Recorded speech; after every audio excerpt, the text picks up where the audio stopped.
from HanselMinutes.com. It's Hansel Minutes, a weekly discussion with web developer and technologist Scott Hanselman. This is Lawrence Ryan announcing show number 206, recorded live Tuesday, March 16th, 2010. Support for Hansel Minutes is provided by Telerik RAD Controls, the most comprehensive suite of components for Windows Forms and ASP.NET web applications. Online at www.telerik.com.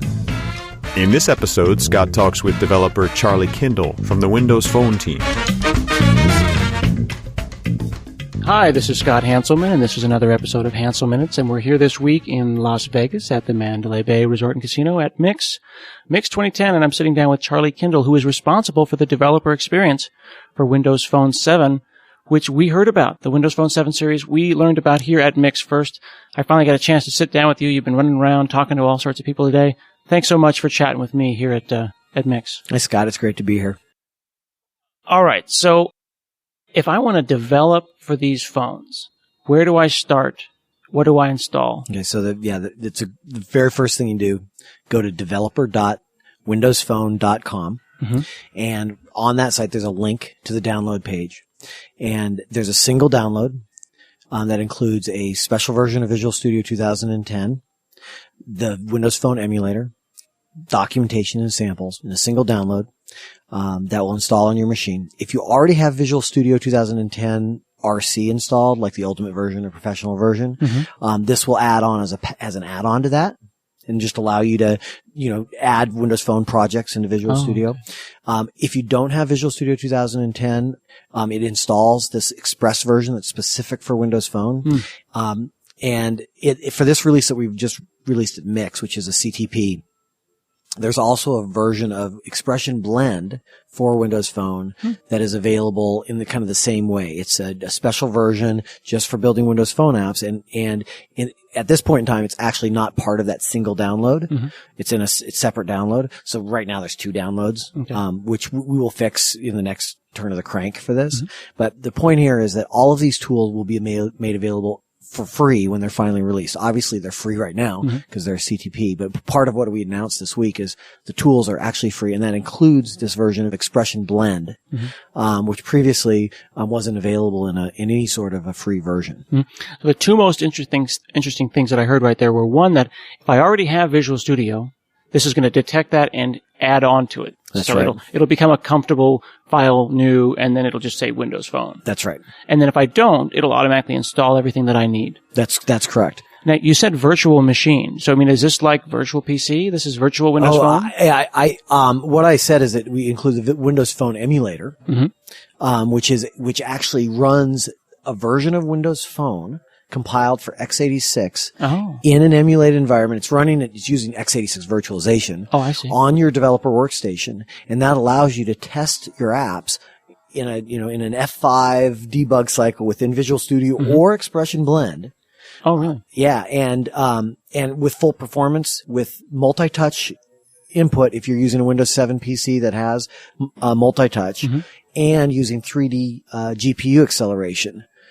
So we pump all the direct 3D, directly through in the emulator to the host PC. So you get great performance, and it works really, really well. So this is really a virtual phone. I have orientation. I can flip it on its side and see what my app will behave like. And if it works there in the virtual, not in the virtual, it's a real Windows Phone OS. It's not a virtual anything, I suppose. That's right.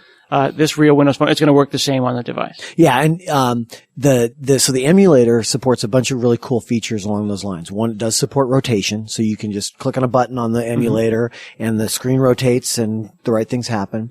It also supports zooming. So Windows Phones, the design for the screen is an 800 pixel tall screen. It's 800 by 480. Wow, that's really high res. It really is. Well, the problem is on some laptops, when you're doing development, you don't have 800 vertical pixels or close to that. Yeah. And so the nice thing we've done in the emulator is we've made it so it actually scales.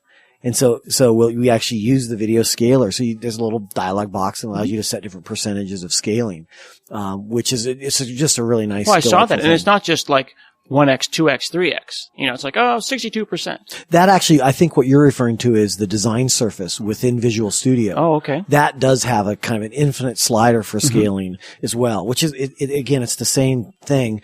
Developers want to be able to have really flexible workspaces, and what we've done with the design surface for Windows Phone apps within Visual Studio is make it so that it can scale its size as well. And it really looks like when you're in the design surface, it looks like a phone itself. It almost seems like when you hit F5 that the design surface jumps out, and then the phone has kind of like left the Visual Studio environment, and now it's jumped out. Like you have the same kind of, That's right. The Windows Phone Chrome that's kind of around the outside. Yeah, and the fun thing about this conversation is I'm sitting here on the talking to you, thinking about someone riding in their car, listening to this podcast, and trying to visualize what we're talking about. And the kind of the cool message that I have today is you can go download this right now, as soon as you get out of your car and get into your, and it's maybe a 10-minute install. Download all the way, because it's not a very large package. We've tried to optimize to make sure it's a small package. And within a couple minutes, you can be up and running. Literally hit F5 and see this for yourself. I saw Scott Gu do this on stage when he basically started dragging controls over, and the first thing that I noticed, and actually the first thing I was worried about, was I said, are we going to enable people to make like ugly applications with purple backgrounds and green buttons, like it was possible in other, let's just say, other design surfaces? But he drug over a button and it looked like a Windows Phone button. That's right. I mean, do all the controls behave in that way? Yeah, what we've done with, it starts with the fact that the Windows Phone developer platform is, it's a combination of both XNA, Game Studio, for building XNA style games, and Silverlight. And because of that, we're able to make use of all of the Silverlight theming capabilities and the controls in Silverlight. And within the design surface in Visual Studio, we've enabled that theming support. So when you do file new project and you get that first Windows Phone application, and there's a couple different templates that are available, it immediately looks like a Windows Phone application, has the right fonts, has the right look and feel, and any control that you drop onto it automatically inherits those themes and just looks like a Windows Phone control. Now, what about controls that I'm used to behaving in one way? Like, for example, the calendar keeps coming to mind. I drag a calendar on a Windows Phone Classic, and I'm going to get kind of a drop down on a calendar, and it feels more like a web page with a calendar pop up. What is a control like that going to behave like in a world of stacks and panning? Yeah. Well, so there's there's hundreds of controls available in the ecosystem for Silverlight. Whether they're from third parties or they're part of the Silverlight SDK, the control samples that are there. Right now, what we've included with this version of Visual Studio is a set of, kind of the standard controls that we've optimized to work in this environment. Some of them, like button, just work. Sure. Some of the more advanced controls, they really need some tweaks to really work well within the Windows Phone design system. And so the calendar example you gave is actually one that isn't quite there yet in the CTP, although it'll be very quick. Someone's going to go and build one and post it to Codeplex and make it work. So is that the intent, though, that a control that I'm used to using, I'm familiar with their properties, I'm familiar with their events when I use it in Silverlight somewhere else, is going to behave in a similar way when I bring it onto Windows Phone? It's going to have those features. It is absolutely. And this is all Silverlight. That is the way. I mean, every app is Silverlight. Any app that I add on is Silverlight. This is I'm not going to be writing anything in C++. It's a managed code environment. Yeah, and so the application platform is a managed code only application platform. We have no provision for people to write native code. Your apps run within a managed sandbox that we control as part of the application model on the phone.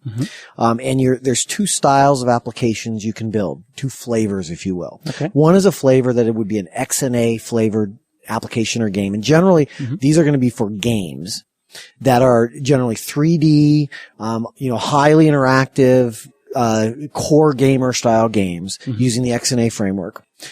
The other flavor of application is a Silverlight application, and that's where whatever you're trying to write, you're going to use a markup-based programming model. You want to have that theming support that matches the rest of the phone. We think people will build some games using that as well. Sure. Because there's lots of Silverlight games out there today. But really, you have that choice when you start a project. You're either going to use XNA Game Studio, style programming, or you can use Silverlight style. But what we've done with Windows Phone is we've taken all the common libraries that you'd use for Windows, and we've made sure they're actually common to both of them. Oh. So, for example, it used to be that if you wanted to do XNA programming and you wanted to do microphone input, you used an XNA API for that. And there was no microphone input API for Silverlight 3. Mm-hmm. So what we've done is that XNA API is now available to both styles of applications. That's just one example of that common programming model. So does that mean that as a Windows Phone developer, if I somehow find the reason to switch between one flavor to another, I'm going to find familiar APIs. I'm going to find familiar developer metaphors. Absolutely. A great example of this is Windows Communication Foundation, which you were talking about before the podcast. It is available to both flavors, and it is just Windows Communication Foundation, the same version that's available in Silverlight. It's available whether you're building a 3D game, which is kind of cool, or you're building, the next, Twitter client or whatever. Now, I've noticed a lot of people asking, but what about this? What about that? And I want support for this. And I want support for that. You said that it's a managed code environment, but it's not necessarily closed. Am I to understand that, like, if I wanted, I can't think of anything. Let's say that there's some wacky protocol that comes out tomorrow, and I really need that. And there's some open source application now that works on Windows, works on Silverlight.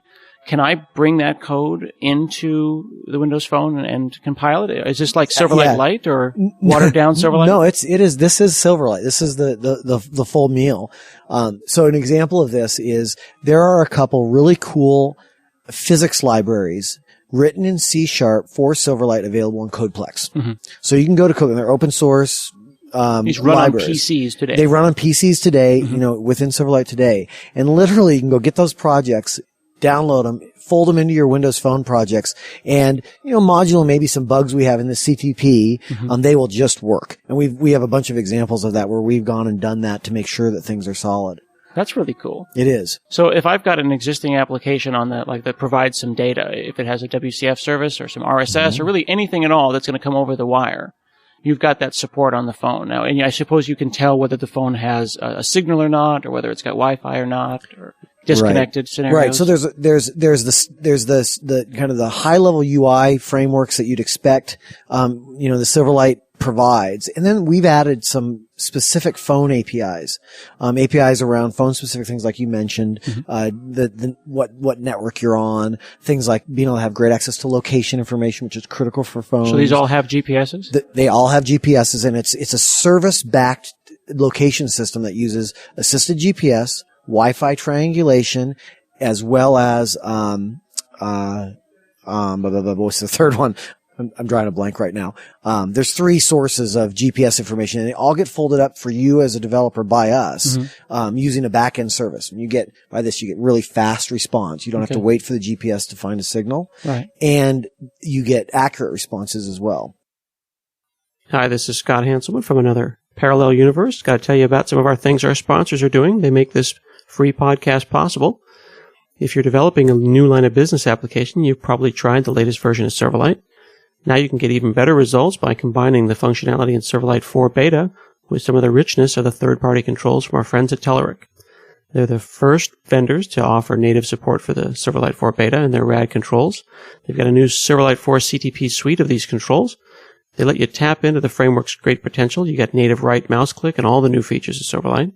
There's 38 controls that give you all these features. You can start building those compelling line of business applications right away. I encourage you to check those products out at Telerik.com/Silverlight. And, thank Telerik for supporting .NET Rocks, supporting Hansel Minutes on their Facebook fan page at Facebook.com/Telerik. Now back to the show. Things like assisted GPS are really interesting because basically, based on what cell tower that I'm near, or possibly what known Wi-Fi spots are near, I can save a great deal of time in figuring out like what hemisphere I'm in, what city I'm in. I can get someone down to a city block, which then helps them get a GPS lock even faster. Right. We're kind of jumping randomly on different things, but to drill on that point a little bit more, sure. The idea that, and one of the things that's supported in this API is I can actually call into the API and it'll give me a real address back. Really? Yes. So you'll do location to place name, I guess you would call that. Exactly. That's pretty cool because that's a huge hassle. Right. I've done location work before. You can get lat long, you can get region, but Right. getting it down to a street address, plus or minus a few feet is pretty hard. Right. That's the power of being able to make an application platform that has implicit services built in as part of it. Mm-hmm. When I gave my talk yesterday, here at Mix, one of the things that I highlighted is the way that we think about applications for Windows Phone, is they're service enabled. They really are powered by services. And then I gave a taxonomy we like to use for how to think about services. And there's three types. As a developer, there's three types of services. There are my services, the services that I build as a developer and I expose. So I go and I, use Azure or S3 or my, a web server sitting under my desk, whatever it is, right, to build and publish my service. The second type of service is a service that some third party provides, like the Twitter API. Sure. Would be a great example of that. And then the third type of service is a service that is implicitly plumbed through the platform and exposed as a high-level API. And with Windows Phone, we have 4 examples of those in this release. The first is the one we just talked about, location. Right. The second one is a push notifications system that allows you to, from your web services, push notifications to the applications on the phone, even if the application isn't running. Okay. And so there's push notifications. The third one is the Xbox Live gamer services that are available on the phone. So Xbox Live games on the phone have access to your avatar, your gamer tag, all of your Xbox Live profile, including leaderboards and achievements. Very cool. It is very cool. And then the fourth service that we provide implicitly is the whole application deployment system for how your apps go from the developer workstation, they get released and through the marketplace onto the phone, and then updated over time. And so that taxonomy works pretty good. Developers say, okay, I need to build a service that's part of my app. I'm going to use Azure and WCF and all those great tools that allow me to do that. Or, there's a third-party tool that a service I'm going to use. I've got WCF on the client or on the server, and I can integrate that in. And then thirdly, I just call these APIs on the platform, like I create a new instance of the notification object, and it takes care of the underpinnings automatically. Thinking about the way that games and applications spread virally now on the web, and how three folks in a garage decide to put out an application, and then suddenly it becomes and then everyone's virtually farming, and it becomes suddenly interesting, and then they struggle with scale. Do you see situations where someone's going to create a game or an application, and they'll put the service in Azure, and it'll become popular, and by virtue of the fact that it's in Azure, that's going to allow them to scale? Quicker I think that's one of the core value propositions of being able to have a worldwide scalable cloud service infrastructure like Azure, that it allows developers to not have to think about, I now need to go buy 15 more servers and find someone to manage them. I guess I'd never really put that together. I guess it's obvious once you say it, but the idea, I didn't really plug Azure and the phone together, but they do seem to be kind of good friends. Here's another challenge for people listening to this. Okay. Go download the tools. So, and this only works if you already have a full version of Visual Studio 2010 RC. Okay. Because the phone version doesn't include the ability to do things like Azure projects directly in it. All right. So let's assume you have Visual Studio 2010 standard. Right. And feel free to walk us through in detail what we were going to do, what we would do. So install Visual Studio 2010, the full version, the RC that's available on the web today. Right.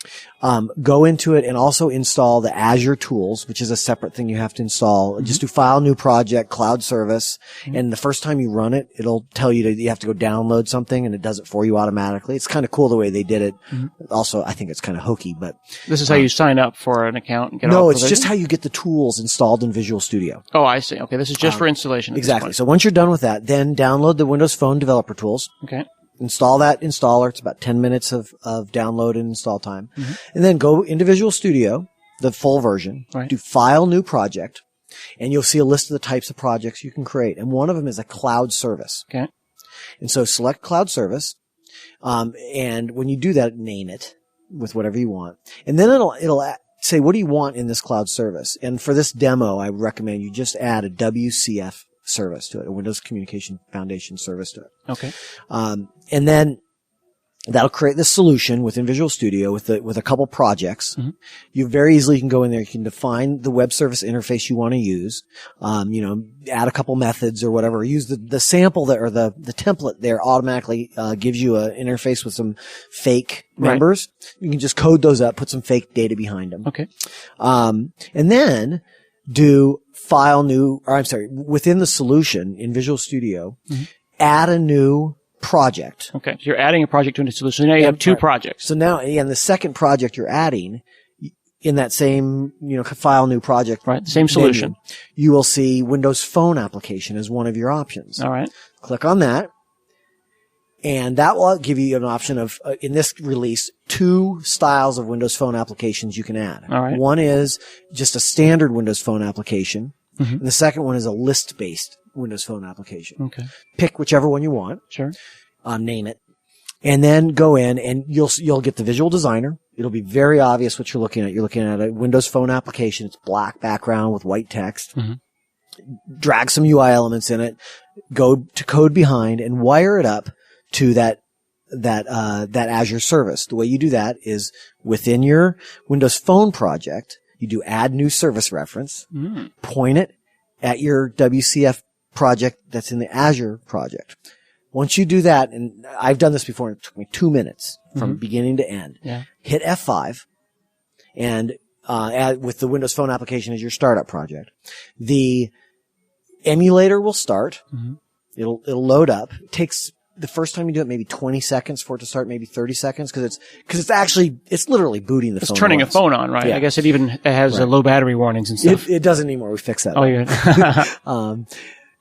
So it starts up. Yeah. And then a couple seconds later, that app you just built will show up in the on the app or on the phone in the emulator, and you can click on the button you put on there, whatever, and it'll go hit that web service on your local PC. Oh, okay. Because that Azure service is actually running on the your local own personal cloud. It's running your own personal. It's a test cloud that the Azure team built to run on your workstation. Okay.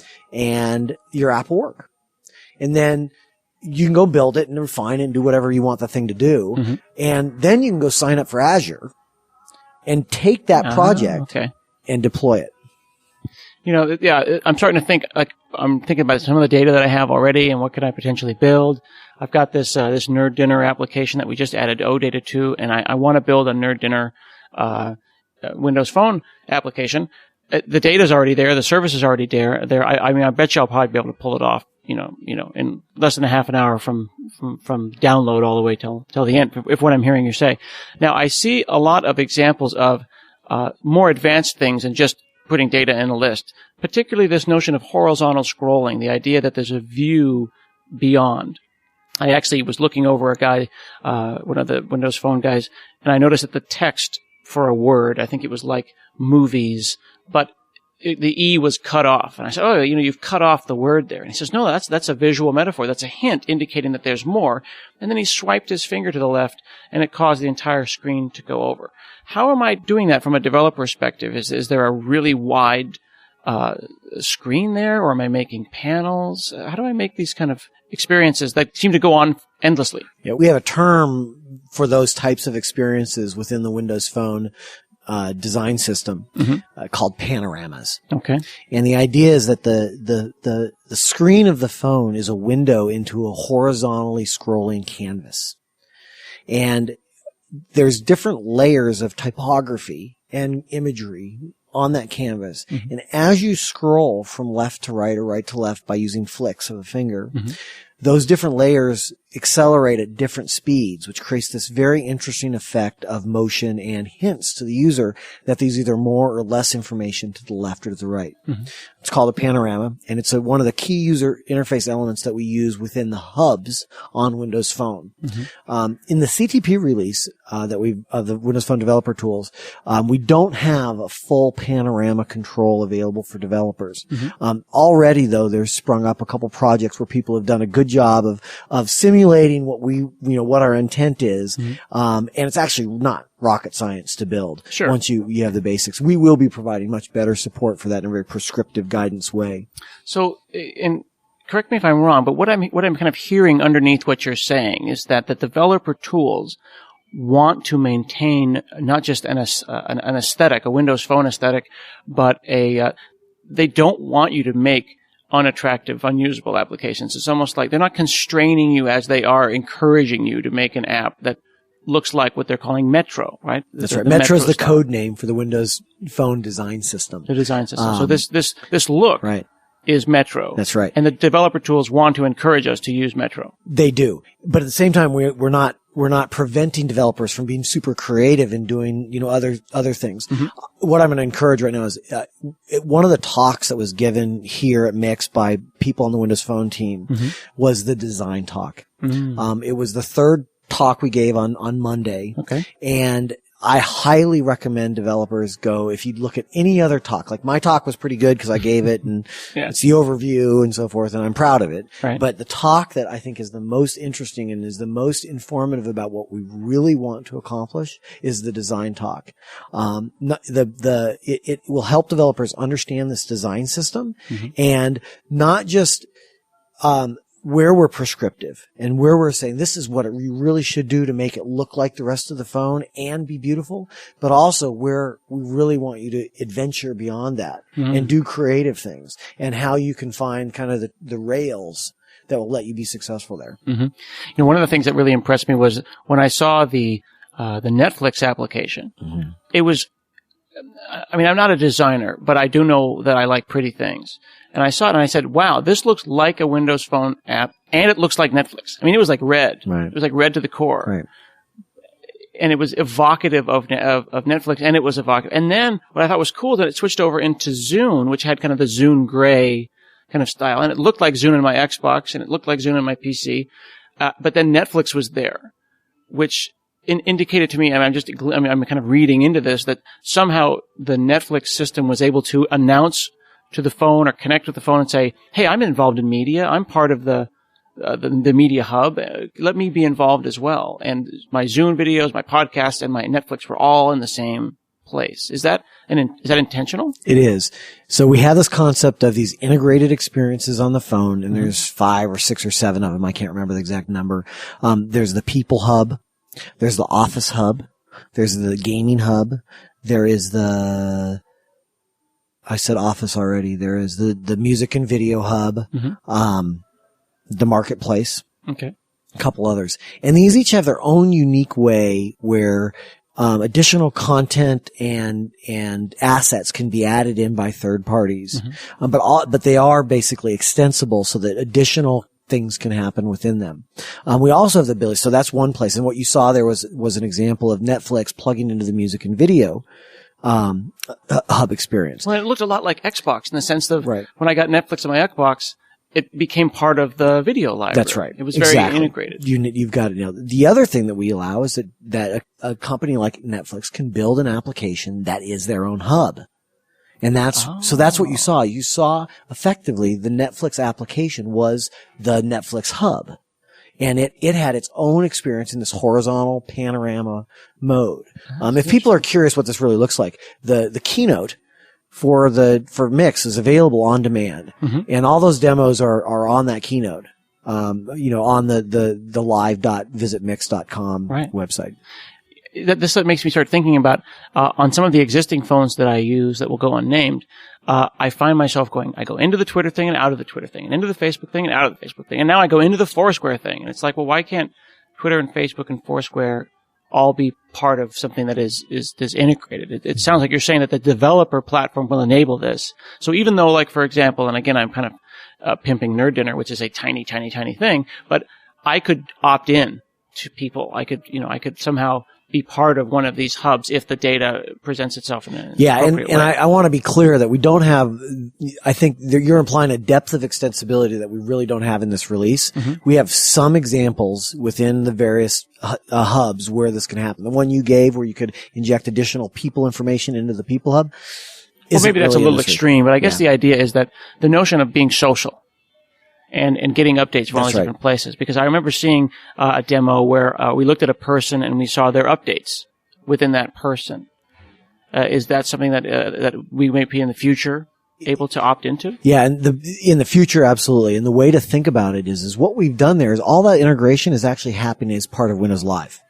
The aggregation of the Facebook and Windows Live feed that the phone is representing is not being done on the phone. It's being done as part of the service. And this is really the way apps should be built. The business logic, the stuff that does the heavy lifting should run on the most powerful processor there is, the cloud.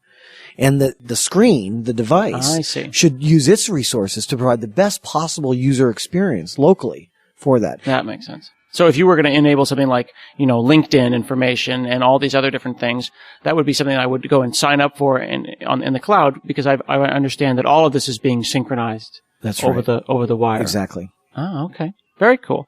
Well, I really appreciate you taking the time to sit down and chat with me today, and everyone should go to visitmix.com. I guess in a couple of weeks, a couple of days maybe even, we're going to have all these sessions online, all the Windows Phone sessions, as well as lots and lots of information at developer.windowsphone.com. Yeah, and actually the Mix sessions are already available. They're on already demand. available. They get them up there quickly. The other thing I'm just going to shout out to my blog.